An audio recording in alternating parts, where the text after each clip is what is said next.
అందరికీ నమస్తే. ఫేస్బుక్లో పరిచయం అయ్యారంట ఇద్దరు. ఇలా ముచ్చట గమ్మతుందిలా ప్రతి ఒక్కరు వినాలి జరా. ఫేస్బుక్లో ఇద్దరు పరిచయం అయ్యారంట. పరిచయం కాస్త జర్రంత సోపత ఎక్కువైందంట. జర్రంత సోపత ఎక్కువ కాగానే ఇంకా సోపత ఎక్కువైనాక ఏమొస్తుంది, ఫ్రెండ్షిప్ తర్వాత లవ్, ప్రేమ అయిపోయింది.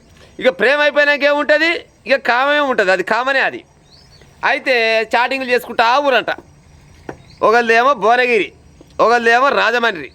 ఆ ఫేస్బుక్లో పాడే మరి ఆ డీపీలో మరి ఓలోళ్ళు ఫోటోలు పెట్టిన ఏమో కానీ ఇద్దరైతే కనెక్ట్ అయ్యారంట. ఇక తిన్నవా, పన్నవా, ఉన్నవా, ఏం చేస్తున్నావు, ఏం కాదా, ఏం కూర, ఏం పువ్వా, ఏ ఎలుకలు ఉన్నవా, బొక్కబొర్రలు ఉన్నవా, ఇవన్నీ ముచ్చట్లు అయిపోయినాయి. ఇవన్నీ అయిపోయినాక చిన్నగా మనం ఒకసారి వీడియో కాల్ మాట్లాడుకుందాం అనుకున్నట.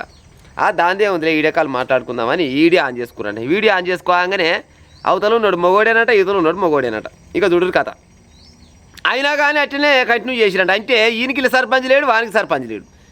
ఇప్పుడు మామూలుగా వీడియో కాల్ మాట్లాడగానే ఇద్దరు మొగోళ్ళు అయిపోతే ఇది ఫేక్ కాల్ ఉంది అనుకొని కట్ కావాలి. కానీ వాళ్ళ స్నేహం కాస్త ప్రేమగా మారి కొనసాగుతూనే ఉందంట. రెండు అక్కలు బాగలేనట్టు వీళ్ళిద్దరు. ఈయన కొంచెం బాగలేదు, ఆయన కొంచెం బాగలేదు. సోపత ఎక్కువ అయిపోయింది.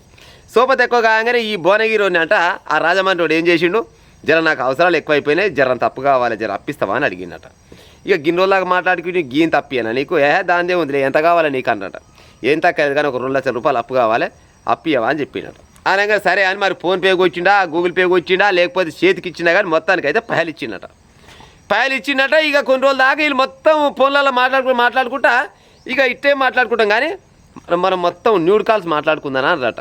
న్యూడ్ కాల్స్ అంటే కొంతమందికి అర్థం కాదు. నా ముచ్చటి ఇంటి వాళ్ళకి బరివత్తల మాట్లాడుకోవాలి, ఒంటి మీద నూలు పోగు కూడా ఉండొద్దు అన్నట్టు. వీళ్ళు మాట్లాడుకుంటుంటే ఇక అదొక మజా ఉంటుందేమో పాడైపోను. మరి ఇక ఆయనకు బట్టలు లేవు, ఈయనకు బట్టలు లేవు, ఒకరికి ఒకరు మంచిగా రోజు మరి ఏ టైం పెట్టుకుని పొద్దుగాల మాట్లాడుకుంటా, పొద్దుకంగా మాట్లాడితే ఏ టైంలో కానీ ఎప్పుడు మాట్లాడుకున్నా కానీ న్యూడ్ కాల్స్ మాట్లాడుకుంటా ఎంజాయ్ చేస్తురంట.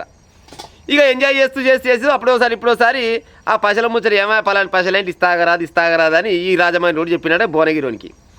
ఇక ఈ పహలిచ్చ కాలం ఉచ్చకోపు కొడతలేదు, ఏం చేయాలనుకొని ఈ భువనగిరి రోడ్డు ఏం చేసినట్టే, నువ్వు సాండ్రోలే మన సోపతి అయ్యి కానీ సోపతి చాలు కానీ ఇక నువ్వు మోగని లేదు, నేను మోగని అయితే కానీ అంటే సర్పంచ్ చక్కలేదన్న సంగతి ఇద్దరికి అర్థమైంది. కానీ ఎంత ఉన్నా కానీ పశలేగా పాడైపోను, పైసలు ఇస్తావా ఇవ్వవా అని సరికల్లా రాజమండ్రి వాడు అన్నాడట, ఏయ్ మర్యాద దక్కదు బిడ్డ, నన్ను పైలాడితివా అంటే నువ్వు నేను కలిసి న్యూడ్ కాల్స్లో అంటే బరివత్తలు మాట్లాడుకున్న వీడియోలు మొత్తం రికార్డింగ్ చేసి పెట్టినా, స్క్రీన్ షాట్లు కొట్టిపెట్టి ఎక్కడికక్కడనే అవి అన్నింటినీ కొనవై ఒక ఫ్లెక్స్ మీద వేయించి తెల్లారు లేస్తాను కానీ నీ ఇంటి ముందర ఫ్లెక్స్ బోర్డు పెట్టిస్తా అనుకుంటేమో నా ఇజ్జత్ పోతున్నా బాధలేదు. నాకు ఎట్టాగా ఇజ్జత్ తప్పినోడే, నేను నా ఇజ్జత్ పోయింది ఆల్రెడీ మా రాజమండ్రిలో, కానీ నీ ఇజ్జత్ కూడా తీస్తా మళ్ళీ నన్ను పైలాడితివా అంటే అని చెప్పినట.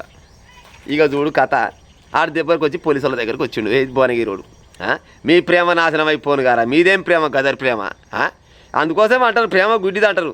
గుడ్డిది కాదు మరి ఎడ్డిది ఉన్నట్టు ఇలా ప్రేమ పాడైపోను.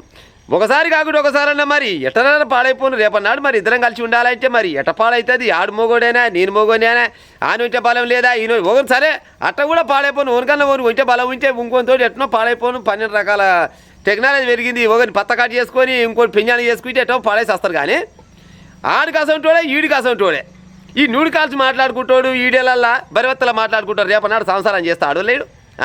గిసోటి సోపతి పాడైపోను. ఆ ఫేస్బుక్ సోపతి అంట ఇట్లా ఫేస్బుక్లలో మరి ఆనిపోవడం మార్చిండా, ఈయనపోవడం మార్చి. కానీ పరిచయం కాస్త ప్రేమం కాస్త పశల కాల్ నుంచి మొదలు కుట్టే న్యూడ్ కాల్స్, ఆ తర్వాత ఫ్లెక్సీ బోర్డు దాకా వచ్చిందట. వాయ మా అమ్మగారి వాళ్ళ ఫేస్బుక్ వార్తలు ఉంటే అవతలోడు ఆడి మనిషా మగ మనిషా అటు ఇటు కానోడా లేకపోతే అసలు అటువంటి సైబర్ నేరగాడా అనేటివి అన్నీ చూసుకొని ఏమన్నా ముందరకు పోయి ఉపాయం చేయాలి. కానీ లేకుంటే గిసోడి కాడికి ఉత్త పుణ్యానికి 2 లక్షల రూపాయల బదనామయ్యిండు. ఈ బరివత్తల పొడవుల జ్ఞానకాడు ఆడి బెదిరియ పట్టినట్టు ఇంకా మా అమ్మగారిని వాళ్ళని కసోడు సోపతి చేసుకుంటే మానుకునే ఉపాయం చేయి.